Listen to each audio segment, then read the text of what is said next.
मित्रों नमस्कार। पावन ज्योतिष प्रभात यूट्यूब चैनल पर आप सबका स्वागत है। आज आपके लिए बहुत ही डिमांडेड, बहुत आसान और बहुत ही प्रचलित टॉपिक लेके आया हूँ, शीर्षक लेके आया हूँ। वीडियो का शीर्षक है भाग्योदय कारक रत्न का चयन कैसे करें, how to select lucky gemstone.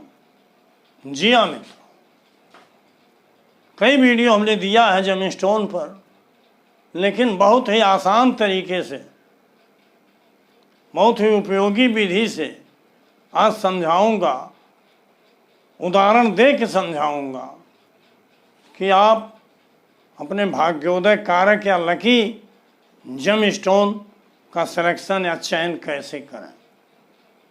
तो मित्रों, उसके लिए हमने एक केपी लग्न आमलिक कस्प चार्ट दिया है। अब तक मैं मेष लग्न की नेचुरल कुंडली देता था, आज मैं लग्न और कस्प एक ही कुंडली दिया हूँ, क्योंकि उदाहरण दे के समझाना है। ये मान के चलिए कि यही कुंडली लग्न की भी एक कस्प की है, लेकिन आपसे यह भी बता दूं कि कस्प कुंडली से ही फल देखा जाता, चूँकि कस्प इसको मान रहा हो, इस नाते आप भी मान। तो ये सिंह लग्न की कुंडली है, मेष की नहीं है।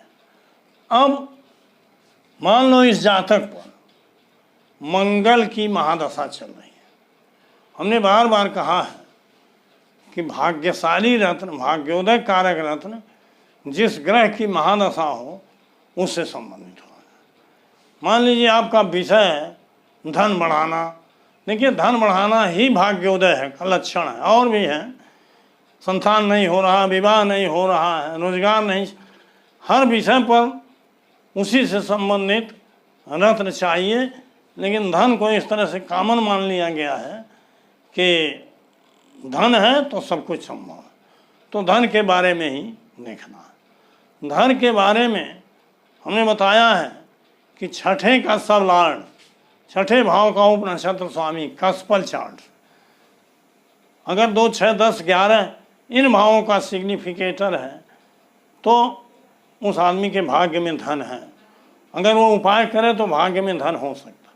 मैंने ये भी मान लिया कि उसके कस्पल चार्ट में धन है। अब फिर हमने बताया कि जिस ग्रह की महादशा है उसी का रत्न पहनिए अगर संभव हो तो। लेकिन मान लो मंगल की महादशा है तो आज हम मंगल को देखेंगे। मंगल में अगर उपयुक्त भाव नहीं है तो उससे रिलेटेड किसी ग्रह को देखेंगे। दोनों का उदाहरण दूंगा, जबकि पूरी कुंडली नहीं दे रहा हूँ, लेकिन आपको समझने के लिए, उदाहरण के लिए पर्याप्त है। अब आगे बढ़ने से पहले आपसे एक छोटा अनुरोध है कि मेरे चैनल को अगर सब्सक्राइब नहीं किए तो नीचे का सब्सक्राइब बटन दबाकर सब्सक्राइब करिए। मगर में बेल आइकन आती है उसे पुश कर दीजिए, ऑल के बटन पर क्लिक कर दीजिए, ताकि प्रत्येक वीडियो का नोटिफिकेशन शीघ्र आप तक पहुँचे। अगर वीडियो पसंद आवे तो लाइक ज़रूर करिए, मित्रों को शेयर करिए, और एक प्यारा सा कमेंट, मुझे अच्छा लगता है आपका कमेंट, तो कमेंट ज़रूर करिए। साथ ही जो भी जितनी भी समय की वीडियो है इसको स्किप करके भगा के मत देखिए पूरा वीडियो, क्योंकि कंक्लूजन तो लास्ट में आता है, कभी कभी बीच में आता है।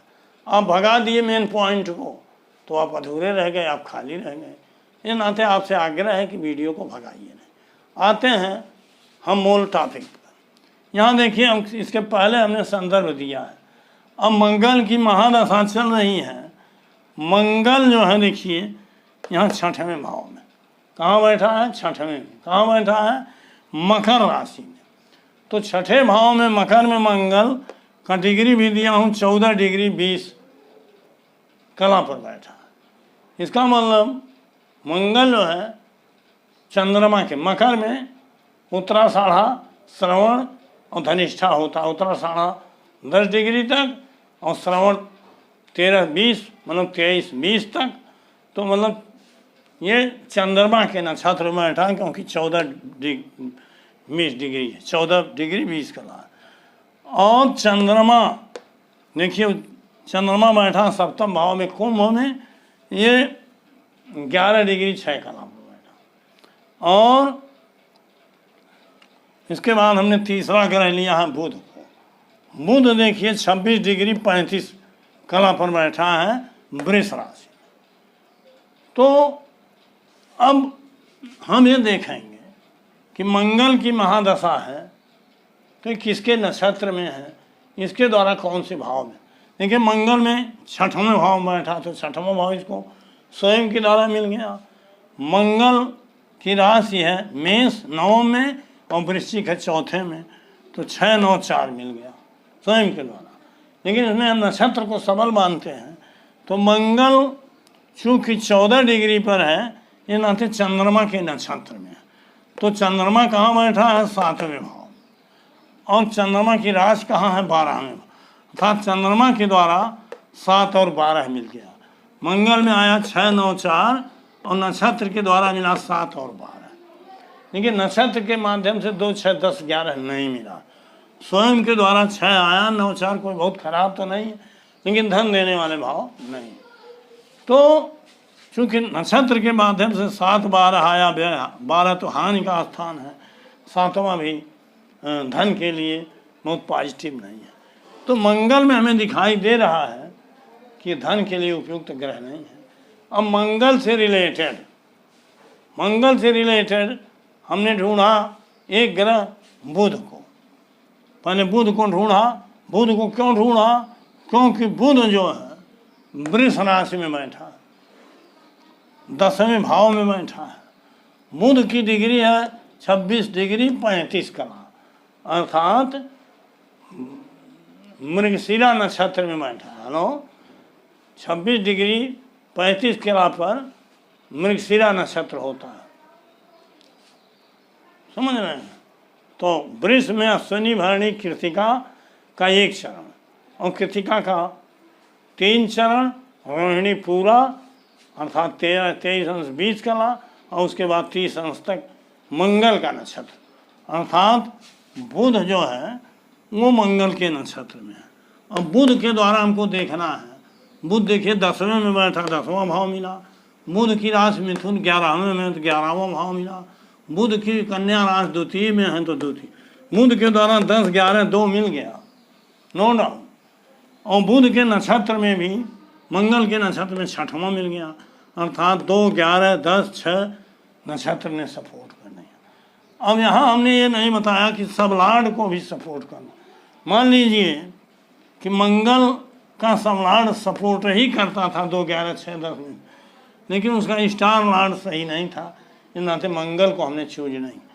अब बुध में मंगल के नक्षत्र में है, इसका उप नक्षत्र स्वामी मान लो 2 6 10 11 में से कोई बता रहा, इसका मतलब बुध में 2 6 10 11 भी आ रहा है, नक्षत्र के माध्यम से भी 6वां आया है, और उसका उप नक्षत्र स्वामी भी सपोर्ट। इस तरह से बुध का रत्न इस जातक के लिए अच्छा होगा। इसी तरीके से आप भी चुनो। और जो प्रचलित परंपरा है, मंगल की महादशा है, तो कुंडली भी सिंह लग्न की है। मंगल देखो 9वें भाव का मालिक है, तो कहेंगे अरे 9 मेष है, भाग्योदय कर देगा, समझ रहे हैं। तो मंगल 4थे का मालिक है, केंद्र त्रिकोण हो गया। मित्रों, इससे कोई लाभ नहीं होगा। वो नियम हमने खारिज कर दिया है, मेनली केपी सिस्टम के आधार पर। तो जो नियम बता रहा हूँ, इसके आधार पर अगर रत्न पहनोगे तो निश्चित रूप से कामयाबी मिलेगी। और जो प्रचलित नियम है कि केंद्र त्रिकोण का रत्न पहनिए, तो बार बार हमने उदाहरण दे के समझाया है कि वो अच्छा नहीं, अच्छा भी कभी कभी हो सकता है। अगर मंगल में अच्छे सिग्निफिकेटर आए होते तो अच्छा होता, लेकिन संयोग से अच्छा नहीं है। तो इस जातक को बुध का रत्न काम करेगा, धन बढ़ाएगा, पर्याप्त धन मिलेगा। इसका लकी स्टोन, इसका भाग्योदय कारक रत्न पन्ना हो, बुध का रत्न पन्ना हो। पन्ना अगर ये धारण करेगा तो निश्चित रूप से कामयाबी मिलेगी। ऐसा प्रयोग करके हमने सैकड़ों कुंडलियों पर देखा है, तब ये नियम की पुष्टि में कर रहा हूँ। तो मित्रों, वीडियो लंबा हो रहा है, इस नाते आज का टॉपिक आज ही समाप्त करते हैं वीडियो, और फिर 1-2 दिन बाद नई वीडियो के साथ आपके सामने उपस्थित होऊंगा। तब तक के लिए